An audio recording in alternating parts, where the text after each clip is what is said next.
नमस्कार मित्रहो, आजचा हा सेशन अतिशय महत्त्वाचा आहे।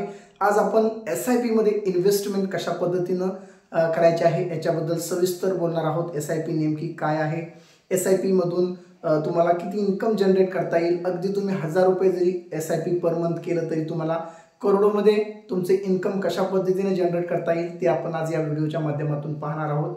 आणि SIP नेमकी कशा पद्धतीने वर्क करते याच्याबद्दल सविस्तर आज आपण पाहणार आहोत। शेअर मार्केटमध्ये SIP ची जर तुम्ही गुंतवणूक केली तर तुम्हाला याचे फायदे नेमके भविष्यात कसे होणार आहेत आणि लॉंग टर्म इन्व्हेस्टमेंटमध्ये कशा पद्धतीने तुम्ही जास्तीत जास्त याच्यामध्ये तुम्ही तुमचा इन्कम जनरेट करू शकता त्याच्याबद्दल आज आपण सविस्तर पाहणार आहोत। तर मित्रहो, अतिशय महत्त्वाचा सेशन आहे। शेवटपर्यंत व्हिडिओ पहा आणि व्हिडिओ आवडला तर व्हिडिओला नक्की लाईक करा आणि चॅनलला सबस्क्राइब करायचं विसरू नका। तर चला तर स्टार्ट करूया आपण आजच्या सेशनला। अतिशय महत्त्वाचा सेशन आहे, शेवटपर्यंत पहा। ओके, तर मित्रहो, SIP नेमकी काय आहे ते आज आपण पहिल्यांदा पाहणार आहोत। SIP म्हणजे systematic investment plan. Okay, simple भाषेमध्ये जर तुम्हाला सांगायचं असेल तर पहा, SIP जर तुम्ही सध्याला तुम्हाला माहित आहे, तुम्ही जर काही एखादी वस्तू घ्यायची असेल तर आपली पहिली पूर्वज काय करायची की एखादा गुल्लक म्हणा किंवा असे त्याच्यामध्ये थोडे थोडे पैसे साठवून आणि प्रत्येक कामासाठी पैसे साठवायचे आणि नंतर त्या पैशाचा वापर ते एखाद्या कामासाठी करत होते। ओके, तर अशा पद्धतीने गुंतवणूक करायचे आणि त्यानंतर जसं थोडंसं प्रगती आली त्यानंतर बऱ्याच लोकांनी FD करायला स्टार्ट केली। ओके, FDचा रेट ऑफ इंटरेस्ट तुम्हाला माहित आहे 6 ते 7, याच्यापेक्षा जास्त तुम्हाला इंटरेस्ट मिळत नाही। त्यानंतर RD मध्ये देखील जवळपास तेवढंच रेट ऑफ इंटरेस्ट तुम्हाला मिळतं। ओके, आज आपण ज्याच्याबद्दल बोलणार आहोत SIP, याच्यामध्ये तुम्हाला याच्याही पेक्षा जास्त तुम्हाला रेट ऑफ इंटरेस्ट मिळतो आणि याच्यामध्ये जर तुम्ही लॉंग टर्म मध्ये इन्व्हेस्टमेंट केलं तर 100% तुम्हाला याचे रिटर्न्स खूप छान मिळतात।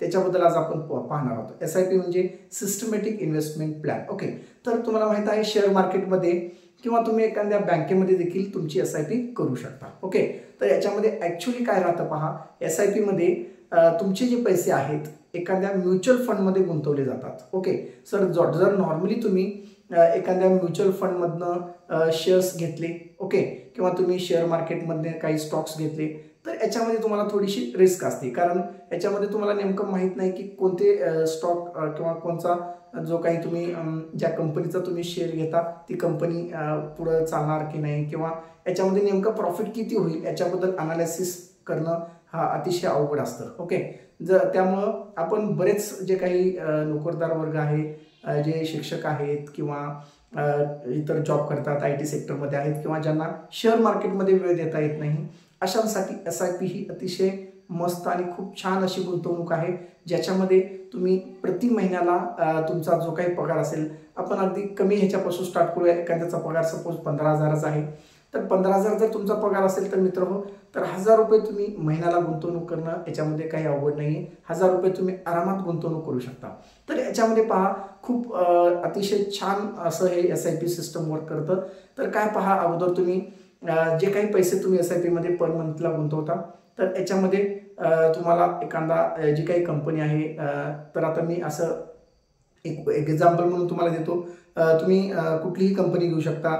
निपॉन इंडिया आहे किंवा HDFC फ्लेक्सी कॅप आहे किंवा SBI चे कुठलेही कॉन्ट्रा फंड असतील किंवा इतर जे काही चालू आहेत ट्रेंडमध्ये, त्या कुठल्याही कंपनी तुम्ही चूज करू शकता। ओके, याच्यामध्ये मी तुम्हाला सांगत नाही की हीच कंपनी तुम्ही चूज करा। ओके, हा त्याचा प्रश्न आहे। तुम्ही व्यवस्थितरित्या शेअर मार्केटचा स्टडी करा, त्यानंतर कोणती कंपनीचे रिटर्न्स सगळे तुम्हाला सविस्तर तिथं पाहायला मिळतात आणि त्यानंतरच तुम्ही त्याच्यामध्ये गुंतवणूक करा। ओके, हा संपूर्ण व्हिडिओ हा एज्युकेशनल पर्पज आहे, तर व्यवस्थितरित्या पहा। तर पहा विद्यार्थी मित्रहो, जर तुम्ही आता एखादी फंड तुम्ही सिलेक्ट केला, ओके, तर एक्झाम्पलसाठी मी सांगतो तुम्हाला, तुम्ही HDFCचं फ्लेक्सी कॅप फंड घेतला तर याच्यामध्ये पहा, फंड निवडताना देखील खूप महत्त्वाचं आहे, कारण जी काही तुम्ही कंपनी सिलेक्ट करता याच्यामध्ये लार्ज कॅप येतो, मल्टी कॅप येतो, फ्लेक्सी कॅप येतो आणि मिड कॅप येतो। ओके, तर आता हे काय असतं नेमकं, लार्ज कॅपमध्ये कंपन्या काय करतात, जे काही मोठ्या मोठ्या कंपन्या आहेत तिथं फक्त गुंतवणूक करतात। जर तुम्हाला निफ्टी 50 माहीत असेल किंवा सेन्सेक्स तुम्ही ऐकूनच असाल, ओके, तर निफ्टी 50 म्हणजे जे काही टॉप 50 कंपन्या आहेत इंडियामधल्या, अशा कंपन्यामध्ये लार्ज कॅपमध्ये तुम्ही एखादा फंड घेतला तर तिथं तुमचे पैसे हे गुंतवले जातात। ओके, जर तुम्ही शेअर मार्केटमधून एखादा शेअर घेतला किंवा एखादा तुम्ही कंपनीचं शेअर घेतला तर तुम्हाला नेमकं याच्यामध्ये रिस्क काय असते की तुमचा पैसा हा व्यवस्थितरित्या तिथं वर्क करणार की नाही, किंवा आता तुम्ही एखादी कुठलाही एक शेअर घेतला तर तुम्हाला नेमकं तिथं समजत नाही की शेअर मार्केटमध्ये नेमका कोणता शेअर घ्यायचा, कोणत्या वेळेस तुम्हाला स्विच करायचं. ओके, काही शेअर मार्केट हे फिक्स नाही राहत आणि याच्याबद्दल कोणीही प्रेडिक्ट करू शकत नाही की शेअर मार्केट किती दिवस चालणार आहे, किंवा शेअर मार्केटचं जे काही चढउतार आहे हा किती दिवसापर्यंत चालतो. ओके, काही वेळेस शेअर मार्केट एकदम खाली येतं, एकदम वरती पण जातं, तर याच्याबद्दल प्रेडिक्ट कुणीही करू शकत नाही. त्यामुळे ज्यांना वेळ देता येत नाही शेअर मार्केटमध्ये, कारण याच्यामध्ये खूप काही अनालिसिस तुम्हाला करावे लागतात. त्या ज्या कंपनीमध्ये तुम्ही तुमचा शेअर गुंतवता, तुमचे पैसे गुंतवत असता, त्या कंपनीचं तुम्हाला पूर्णपणे स्टडी करणं खूप महत्त्वाचं आहे. ओके, त्या कंपनीचं प्रॉफिट किती होतं, ॲन्युअली किती आहे, त्याचं टर्नओव्हर किती आहे, आणि ही कंपनी कोणकोणत्या कंपनीमध्ये पैसे गुंतवते. ओके, शेअर मार्केटमध्ये वेगवेगळे शेअर घेतले जातात, तिथं कुठे गुंतवते याचं खूप स्टडी तुम्हाला करावं लागतं. आणि त्यानंतर तुम्ही शेअर मार्केटमधून काही म्युच्युअल फंड घेऊ शकता. ओके, पण याच्यामध्ये तुम्हाला थोडेफार रिस्क फॅक्टर आहे. तर म्युच्युअल फंडमध्ये किंवा ETPद्वारे तुम्ही जास्त इन्कम जनरेट करू शकता, पण ज्यांना वेळही देता येत नाही, जे काही आता जॉब करत असतात त्यांना दिवसभरात वेळ नसतो. शेअर मार्केटचं जे टायमिंग आहे 9:15 ते 3:30 पर्यंतचं टायमिंग असतं, याच्यामध्ये तुम्हाला त्या सगळ्या गोष्टी पाहाव्या लागतात. ओके, आणि नेमकं शेअर कोणते चूज करायचे याच्याबद्दल देखील बऱ्याच लोकांना याच्याबद्दल माहिती नसते. तर सगळ्यात बेस्ट ऑप्शन तुम्हाला मी सांगणार आहे आज SIP. ओके, जर तुम्ही SIP जर व्यवस्थितरित्या केलं तर 100% तुमचं जे काही वेल्थ आहे ते इन्क्रीज होणार आहे, आणि तुमचं जे काही तुम्ही गुंतवणूक करणार आहेत भविष्यात त्याच्यामध्ये प्रॉफिट हे होणारच आहे. ओके, तर याच्यामध्ये देखील थोडीफार रिस्क आहे, रिस्क नाही असं नाही आहे. ओके, पण तुम्ही जर लॉंग टर्ममध्ये इन्व्हेस्टमेंट करत असाल तर तुम्हाला 100% याच्यामधून चांगलीच वेल्थ तुमचीही क्रिएट होणार आहे, चांगलंच प्रॉफिट तुम्हाला मिळणार आहे. ओके, तर पहा, सगळ्यात अगोदर तुम्ही एखादा म्युच्युअल फंड याच्यामध्ये SIP जरी केलं तरी तुम्हाला एक चांगला म्युच्युअल फंड निवडायचा असतो. तर याच्यामध्ये बेस्ट तुम्ही तुमच्या पद्धतीनं तुम्ही तुमच्या ॲडवायझरच्या मदतीने तुम्ही सल्ला घेऊन तुम्ही तुमचं म्युच्युअल फंड हा निवडू शकता. ओके, तर शक्यतो तुम्ही जे काही टॉप कंपन्या आहेत त्याच्यामधलं म्युच्युअल फंड निवडू शकता, निफ्टी 50 मधला म्हणा. ओके, किंवा इतर जे काही चांगल्या कंपन्या आहेत याच्यामधील तुम्ही चांगला फंड घेऊ शकता, आणि त्या फंडामध्ये तुम्हाला काय करायचं आहे, पर मंथ ओके जे काही तुमचं बजेट आहे. ओके, काहींचा पगार 15,000 असेल, 10,000 असेल, तर मंथली तुम्ही 1,000 रुपये त्याच्यामध्ये गुंतवू शकता. तर SIP हे एक सिस्टमॅटिक इन्व्हेस्टमेंट प्लॅन आहे, जेणेकरून प्रत्येक आता तुमचा जो पगार आहे 10 तारखेला असेल किंवा 15 तारखेला असेल किंवा 1 तारखेला असेल, जी काही तारीख असणार आहे पगाराची ती तारीख तुम्हाला तिथं सेट करायची असते. ओके, आणि त्यानंतर तुमचं ॲटोमॅटिक प्रति महिन्याला त्याच्यातून तुमचे 1,000 रुपये कट होतात. ओके, 1,000च असे नाही, तुमचा जर पगार 50,000 असेल तर तुम्ही महिन्याला 5,000 इन्व्हेस्ट करू शकता.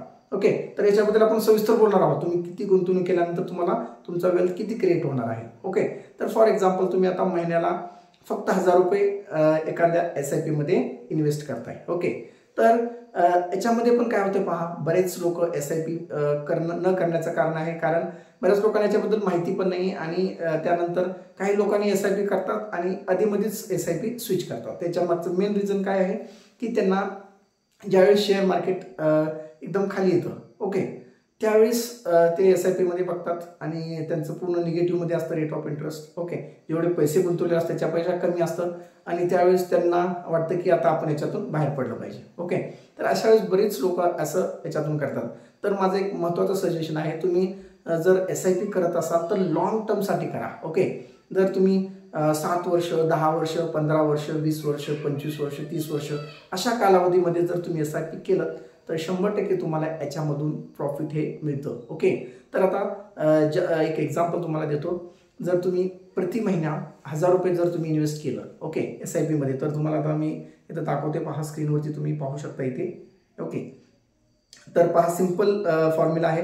1,000 रुपये जर तुम्ही इथं इन्व्हेस्ट केलं ओके 30 ते 35 वर्षासाठी, तर साधारण पहा तुम्हाला करोडोपेक्षा जास्त इन्कम तुमची जनरेट होते.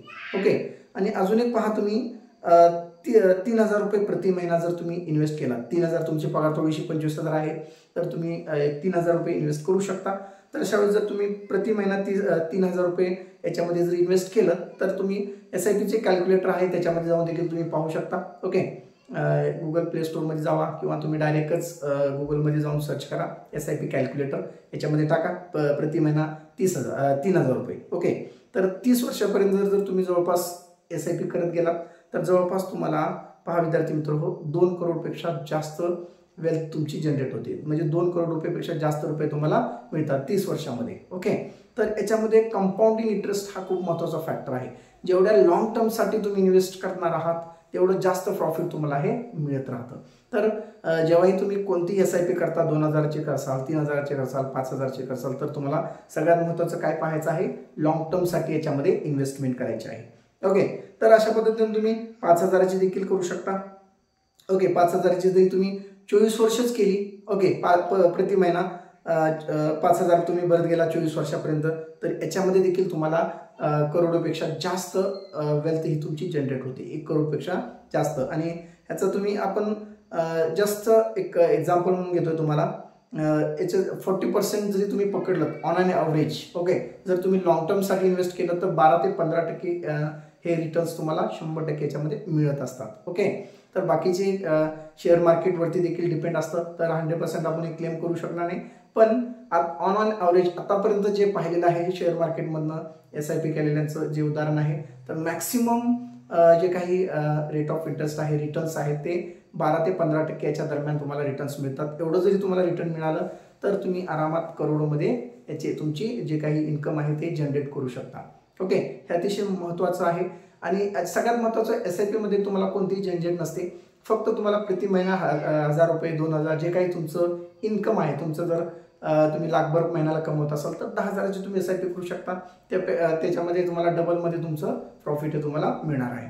पण याच्यामध्ये सगळ्यात महत्त्वाचं काय आहे, जे काही तुम्ही फंड निवडता, ओके, तो फंड पूर्णपणे जो काही फंड मॅनेजर आहे तो बघत असतो. त्यामुळे तुम्हाला कुठल्याही पद्धतीचं याच्यामध्ये टेन्शन नाही. फक्त तुम्हाला पैसे हे गुंतवायचे आहेत आणि चांगला फंड तुम्हाला निवडायचा आहे.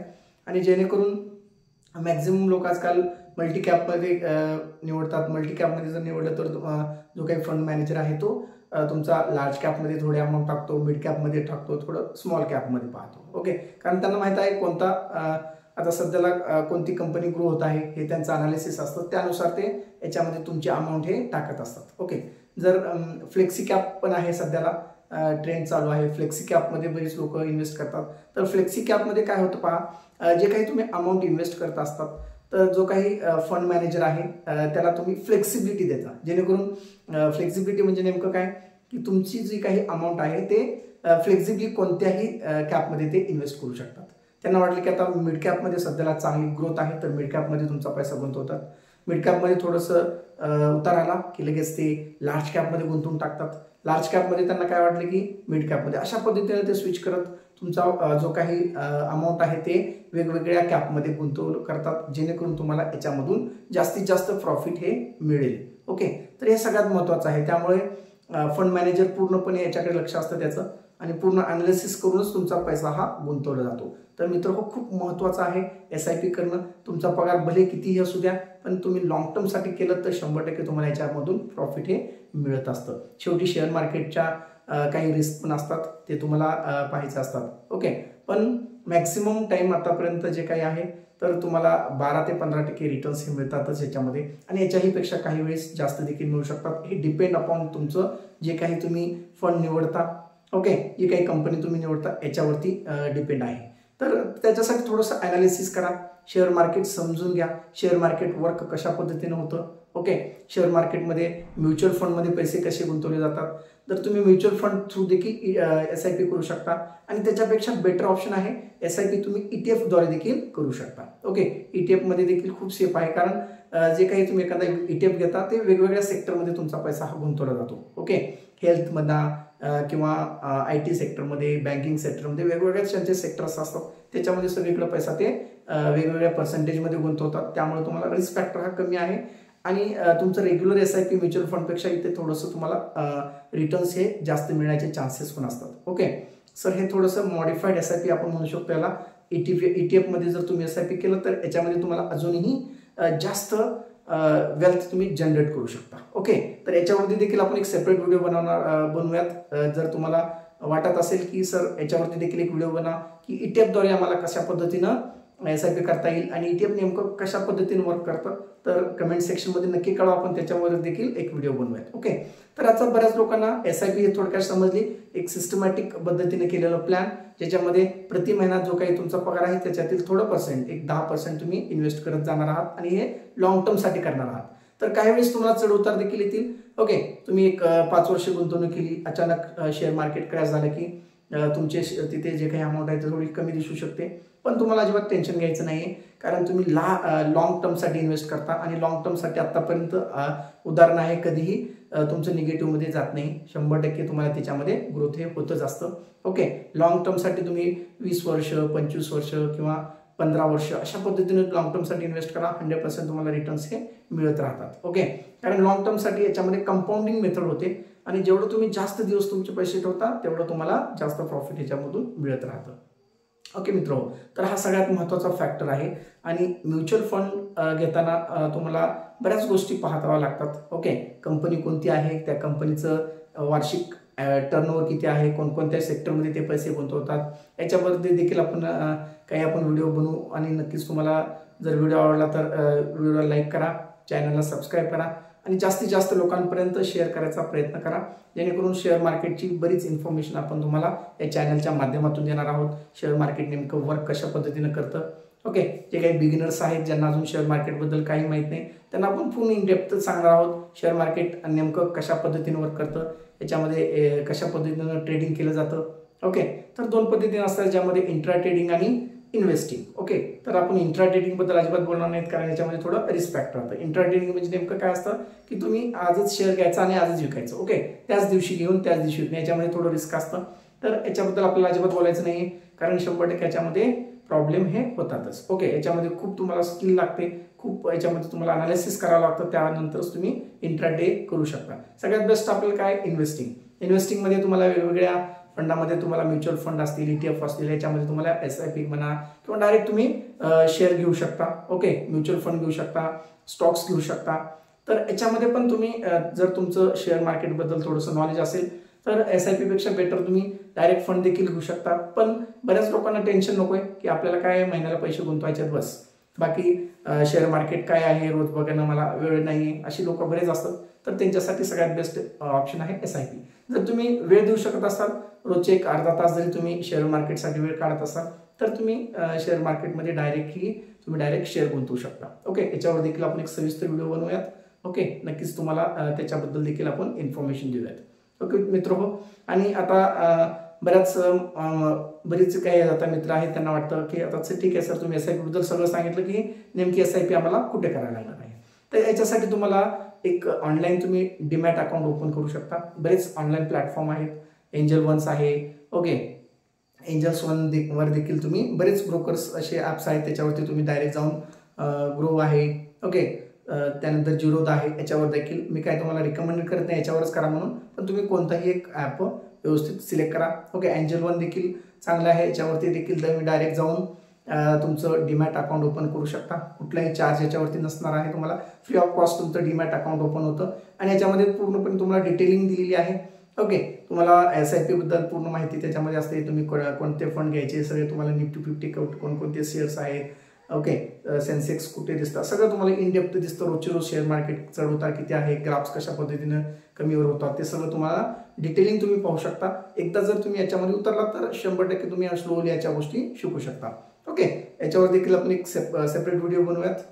पूर्ती शेअर मार्केट वरती बेसिक जे काही बिगिनर्स आहेत त्यांच्यासाठी देखील आपण नक्कीच बनवणार आहोत. ओके, तर तुम्हाला सर्वप्रथम डीमॅट अकाउंट ओपन करायचं आहे आणि त्यानंतर किंवा डीमॅट अकाउंट जरी नाही ओपन केलं तर बरेच लोक म्हणतात डायरेक्ट आम्ही बँकेत देखील SIP करू शकतो का, तर तुम्ही 100% बँकेत देखील करू शकता. SBI बँक म्हणा किंवा तुम्ही ॲक्सिसमध्ये, HDFC मध्ये त्यांचे ॲप्स आहेत, त्याच्या थ्रू देखील तुम्ही डायरेक्ट SIP हे करू शकता किंवा म्युच्युअल फंड तुम्ही घेऊ शकता. ओके, तर बरेच प्लॅटफॉर्म आहेत, फोनपेमध्ये देखील आहेत हे ऑप्शन्स. ओके, पण बेटर तुम्ही जे काही चांगले ॲप आहेत ते तुम्ही सिलेक्ट करा. ओके, तुमच्या ॲडवायझरीच्या माहितीने तुम्ही सिलेक्ट करा. मी तुम्हाला रिकमेंड करत नाही, हा जस्ट तुम्हाला एज्युकेशनल पर्पज व्हिडिओ आहे, याच्यामुळे मी तुम्हाला रिकमेंड करत नाही की तुम्ही हे शेअर घ्या किंवा याच्यामध्येच गुंतवणूक करा, हेच ॲप सिलेक्ट करा, हे ज्याचा त्याचा प्रश्न आहे. ओके, बरेच ॲप्स आहेत, जे काही तुमचं ॲडवायझरी असेल त्यांना विचारा आणि त्यानुसार तुम्ही तो ॲप सिलेक्ट करा, ते फंड निवडा. आणि आपण सुरुवात करा. ओके, SIP कमीत कमी जे काही तुमचं बेसिक सॅलरी आहे त्याच्यापासून सुरुवात करा आणि लॉंग टर्मसाठी जर तुम्ही केलं तर 100% तुम्हाला याच्यामध्ये बेनिफिट होणार आहे. ओके, तर मित्रांनो, व्हिडिओ आवडला तर व्हिडिओला लाईक करा. तर नेक्स्ट व्हिडिओमध्ये आपण नेक्स्ट व्हर्जन ETF मध्ये कशा पद्धतीने तुम्हाला गुंतवणूक करायची आहे शेअर मार्केटबद्दल इन डेप्थ आपण पाहणार आहोत. Thank you so much for watching this video.